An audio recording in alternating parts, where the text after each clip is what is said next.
एक सफर जो सपनों, हिम्मत और एडवेंचर से भरा था। एक लड़की जिसे लोग प्यार से कहते थे इंडिया की सोलो फीमेल ट्रेवल क्वीन। लेकिन आज वो एक ऐसे मोड़ पर खड़ी है जहां कानूनी सवाल उसके रास्ते में आ गए हैं।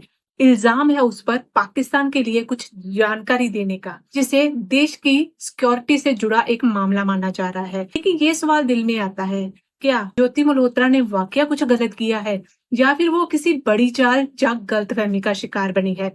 असली सच क्या है? आइए हम इस कहानी को गहराई से समझते हैं। एक सफर जो सपनों से शुरू हुआ, हिम्मत से आगे बढ़ा, लेकिन अब वो कानूनी मुश्किलों तक पहुंच गया। एक लड़की की कहानी जो सिर्फ जिंदगी को एक्सप्लोर करना चाहती थी, दुनिया को अपनी नजर से दिखाना चाहती थी, लेकिन जिस रास्ते पर वो आज खड़ी है, वो कहानी कुछ और ही दिखाती है। हरियाणा की मशहूर ट्रैवल वीलॉगर और यूट्यूबर ज्योति मल्होत्रा, जिसकी उम्र 33 साल, हिसार हरियाणा की रहने वाली, और उनका यूट्यूब चैनल ट्रैवल विद जो, जिस पर 3.8 लाख से ज्यादा सब्सक्राइबर हैं एंड 1.3 लाख से अधिक उनके इंस्टाग्राम फॉलोअर्स हैं। उनको पाकिस्तान के लिए जासूसी करने के आरोप में गिरफ्तार किया गया है। ज्योति ने अपने वीलॉग में इंडिया के अलावा Bhutan, Nepal, Thailand, Indonesia, China और पाकिस्तान जैसे देशों की यात्राओं को दिखाया है, लेकिन अब उनकी पाकिस्तान यात्राओं पर सवाल उठ रहे हैं। 16 मई 2025 को हिसार के न्यू अग्रेशन एक्सटेंशन से ज्योति मल्होत्रा को गिरफ्तार किया गया। उनके खिलाफ ऑफिशियल सीक्रेट एक्ट्स 1923 के सेक्शन 3 और 5, जो कि राष्ट्रीय सुरक्षा के संबंधित कानून है, के तहत और भारतीय न्याय संहिता के सेक्शन 152 के अंतर्गत मुकदमा दर्ज किया गया है। ये कानून ऐसे मामले में लागू होते हैं जहां किसी व्यक्ति पर देश की सिक्योरिटी को नुकसान पहुंचाने का आरोप होता है। ज्योति मल्होत्रा को हिसार की एक लोकल कोर्ट ने 26 मई 2025 को 14 दिन के लिए जुडिशरी कस्टडी में भेजने का फैसला सुनाया। अब वो जेल में रहेगी जब तक कोर्ट की आगे की सुनवाई नहीं होती। जुडिशरी कस्टडी का मतलब यह है कि अब उनकी रखवाली पुलिस नहीं बल्कि जेल प्रशासन करेगा। इस दौरान पुलिस इन्वेस्टिगेशन जारी रखेगी, लेकिन किसी भी क्वेश्चनिंग के लिए उन्हें अलग से कोर्ट की परमिशन लेनी पड़ेगी। पुलिस ने ज्योति मल्होत्रा के पर्सनल डिजिटल डिवाइसेस जैसे mobile phones, laptops, hard device और दूसरे इलेक्ट्रॉनिक आइटम्स को कब्जे में ले लिया है। अब इन सभी डिवाइसेस की फॉरेंसिक इन्वेस्टिगेशन की जा रही है।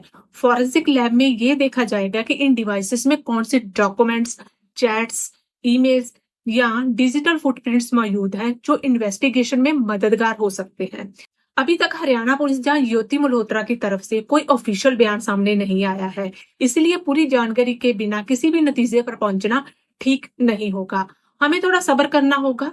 कानूनी प्रोसेस में समय लगता है, क्योंकि इसमें सबूत इकट्ठा करना, लोगों से बात करना और हर पहलू की जानकारी लेने का काम होता है।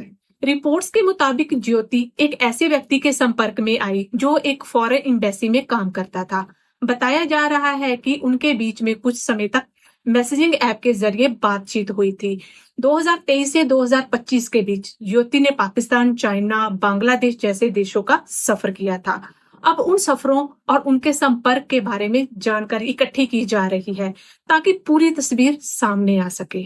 पुलिस ने अब तक ये स्पष्ट किया है कि ज्योति ने किसी भी मिलिट्री या डिफेंस जानकारी को लीक नहीं किया, लेकिन उनकी कुछ इंटरेक्शंस पर जानकारी मिली है जिनका अभी कानूनी रूप से पूरा एनालिसिस किया जा रहा है। उनके mobile phones, laptop, financial records की टेक्निकल जांच हो रही है ताकि सब कुछ क्लियरली समझा जा सके। मध्य प्रदेश की पुलिस ने उनके महाबलेश्वर टेंपल विजिट के बारे में भी सवाल किया है, लेकिन अब तक किसी भी तरह की चिंता की बात सामने नहीं आई है। ज्योति की गिरफ्तारी के बाद सोशल मीडिया पर लोगों ने कुछ और ट्रैवल इन्फ्लुएंसर पर भी सवाल उठाए, लेकिन उन इन्फ्लुएंसर ने अपने रिस्पॉन्स में ये स्पष्ट किया है कि वो अपने देश के प्रति पूरी ईमानदारी और जिम्मेदारी से काम करते हैं।